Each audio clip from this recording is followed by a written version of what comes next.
The tripod has collapsed. That's how Sarah, Beatrice and Eugenie described their bond. But now insiders say the princesses are more disappointed in their mother than their father. Writes Rebecca English. The message was short but to the point: the tripod has collapsed. Let me explain.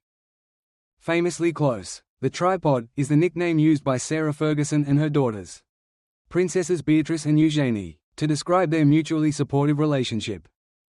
Mummy, B and I call ourselves the tripod. They are my best friends in the world, gushed Eugenie in an interview in 2008. Sadly for the two princesses, who retain both their HRH titles and membership of the House of York, because the king is keen to ensure his nieces are not tainted by the sins of the father, recent events have inevitably placed a strain on family relations. Not on the sisters' relationship with their father, though, I am told. In fact, multiple sources tell me both princesses have gone out of their way to strongly support beleaguered Andrew in recent weeks. Both girls are said to be deeply worried about his mental well-being, with Andrew having become a virtual recluse at Royal Lodge. Indeed, my contacts tell me it is actually the former Duchess of York's relationship with her daughters that has come under most strain. In particular, the girls were said to have been deeply shocked by the publication in the Mail on Sunday of an email sent by Sarah to convicted pedophile Jeffrey Epstein apologizing for calling him the P word in an interview, distancing herself from him in 2011. In public, Sarah called her involvement with Epstein a gigantic error of judgment, and said she abhorred pedophilia and any sexual abuse of children. She also apologized for borrowing money from him at the time to settle her spiraling personal debts. In private, she emailed him shortly afterwards, however, strongly distancing herself from the remarks and calling him a supreme friend.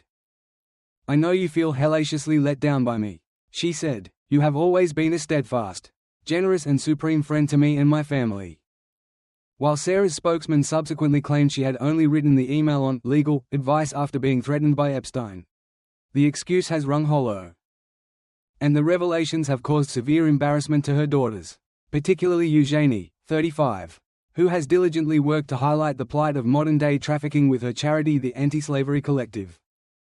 Beatrice and Eugenie are lovely girls and they have been left bereft by this all. A family friend tells me, I would actually go so far as to say that they are even more disappointed in their mother than their father now. The tripod has collapsed. Obviously they will continue to support their parents, but they feel so let down. They are genuinely fearful for their father and have grave concerns about what he will do for the rest of his life. They also love their mother dearly, of course they do. She's a wonderful grandmother, too, and they are deeply concerned about how this is all affecting her mentally as much as their father. But I think it's fair to say the scales have also somewhat fallen from their eyes. So where do recent events leave the House of York, which could previously trace its illustrious history back to the late 1300s, and since the 15th century has traditionally been given to the second son of the sovereign? Sources clearly close to Andrew insisted to the Telegraph yesterday that he was sanguine about the dramatic change in his circumstances. They described recent moves by the king as an almost intolerable slicing away of his life, but, remarkably, suggested there was a sense of relief he was now able to start afresh. It was also suggested that he felt no particular affinity for Windsor, despite living in grandeur there for most of his adult life, and had happy family memories of Sandringham with his parents. Remarkably, the sources also pointedly claimed that Andrew had always done what has been demanded of him by the royal household, stressing that he had never criticized his brother either in public or in private. They even maintained the former prince had effectively fallen on his sword by agreeing to settle with Mrs. Giuffre to avoid overshadowing the late Queen's Platinum Jubilee celebrations, even though he knew this would be interpreted in public as an admission of guilt.